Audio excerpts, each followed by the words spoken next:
Justin, someone's trying to compete with Google's Chrome. That's right. Somebody's trying to dethrone the king, whether you're on TikTok, LinkedIn, or Reddit. Everybody's trying to find out, is Google going to continue their reign or somebody going to knock them off the hill? And we've got two new browsers that are rolling out, Comet, and the other one is Atlas. Let's kind of talk about those and, of course, give a little move slow with these because they have their own agentic qualities built into it, and it might do something you don't want. And so, of course, we've been seeing the contested commercials that have been taking jabs at Bing and Google from Perplexity, where you're able to use AI-powered search, ask it questions. It's a lot better than Siri is. And we've even seen the commercials with some high level actors. One was a play on the Squid Games. And you see, different players doing that. So Atlas is pretty impressive so far. Of course, take it with a grain of salt. As Martin, you said, they're new. There's certain aspects that haven't undergone a stress test. So make sure you keep your data safe. But it looks pretty awesome what they're seeing so far. You're able to write from search, really pull in some of the capabilities of ChatGPT, summarize articles, draft emails, automate tasks right from your browser. Yes, and of course, it right now the first version's on Mac only. So I've got Mac, and your PC. So why don't we bring that up and let people at least see it? I am now in ChatGPT Atlas, and I can put something in, or I can type in a URL. And when you start clicking on the microphone, of course, it will ask permission. The other thing, Justin, is when you install these, slow down and read the screens because it may ask you, do you want to be the default system? Do you want it to remember what you're doing? I put memory on and so forth. So just pay attention as you install them. So say allow. Okay. Tell us what's the latest about Dr. Justin Rose and Martin Brossman related to AI.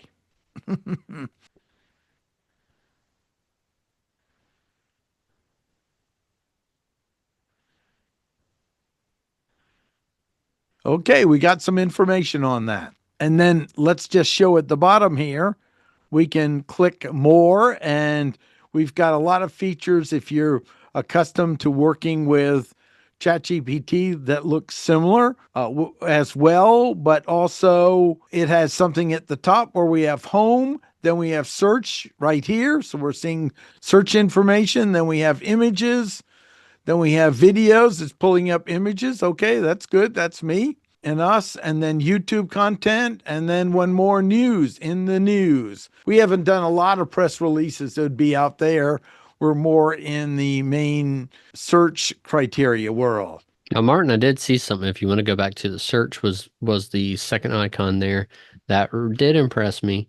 So go up to the top and go to the globe. One thing I've already noticed right out the gate is you've got your website where we post a lot of our training courses and updates. You have the YouTube channel, you have your LinkedIn, and then you have Instagram right there out the gate. And then you have the Facebook group. So it is custom tailored instead of having to dig through all of that unnecessary junk and advertisements and everything. You have literally everything that's been indexed right there, right at the top. And so that is a very fine-tuned and tailored search. Actually, let's go ahead and look in Chrome and see what it says. How's that sound, Justin? I think that's to good. Give them a nice, we'll give it the exact same text. I'll go over to Chrome, paste that in and see how it looks.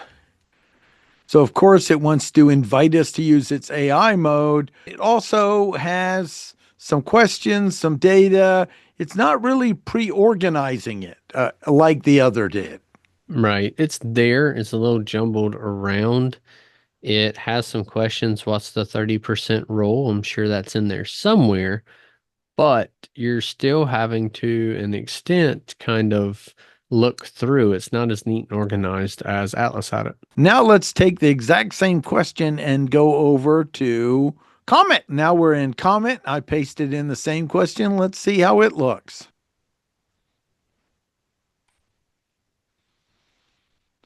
Did you notice how it's going through it and then it's organizing it, which is really what people want, as long as it gives a reference.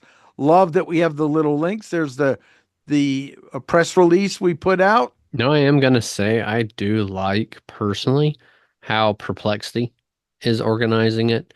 That just really helps with how I focus in. I'm more analytical. And so I like it by topic. So you see public Yeah. announcements, training and consulting, current AI initiatives.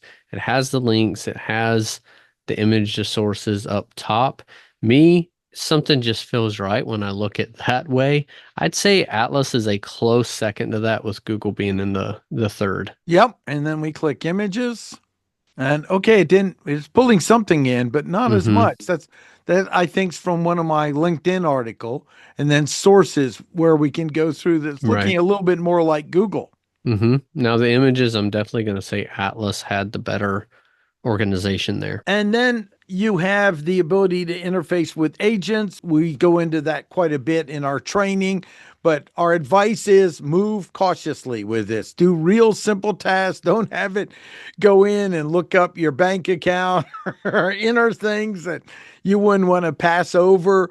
Because there are some risks. We cover those in all our training, but move to something simple like do research on taking a trip to the Outer Banks and give me some ideas of places within this price range, preferably at the ocean side, blah, blah, blah. And I agree. And it's just like anything else. Before you take the bow off in the packaging, go into those settings right out the gate, look through every tab, every piece, make sure you're comfortable with what it is before you use it.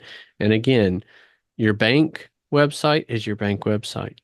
Like Martin said, don't put your routing number in here thinking it's going to pull what you need. It's not that. And the agentic part of it is, if you're going to use that and you're going to use agents maybe to book a hotel or something, you're really going to need to read the fine print, make sure you understand how this works before you put any credit card information in. If it starts prompting you for credit card information or anything like that to book the hotel, you need to make sure you're doing that directly with Expedia or the website, not providing that inside of any of the models. Yeah, because it might bring up a site that looks like it to the agentic system, but isn't the actual site. In addition to that as well, being Google, they have where you can store credit card information. There's certain encryption associated with that, just like your passwords. One of the concerns with some of these tools like Atlas is there isn't a lot of information out there apparently on long-term data retention, on leaks. Is it sandboxed properly? So once you put your data in there, where is it going? Is it functioning just like ChatGPT or another model, or is it tying in somewhere? And so what a lot of concern is those cracks, the cracks where these things join, what's allowed to seep in or seep out from there. So just take extra precaution when using these tools. That's what I wanted to do is just do an introduction. They're coming, pay attention to them. If you play with them, do them on simple things, maybe recipes, maybe a day trip, something simple where it's not critical or mission critical to start. So you start learning it and push the envelope. It's already been shown that when people look up a business or service on these systems, that it's a higher conversion rate than the traditional Google search. So that's why small businesses need to be paying attention to this. That's why our training on SEO and our website training, all of those have been updated so they're relevant. So you're not just visible to your customer or Google's traditional, but also to the large language models. Check our links below. This is Martin Brossman. Dr. Justin Rose. Have a great day.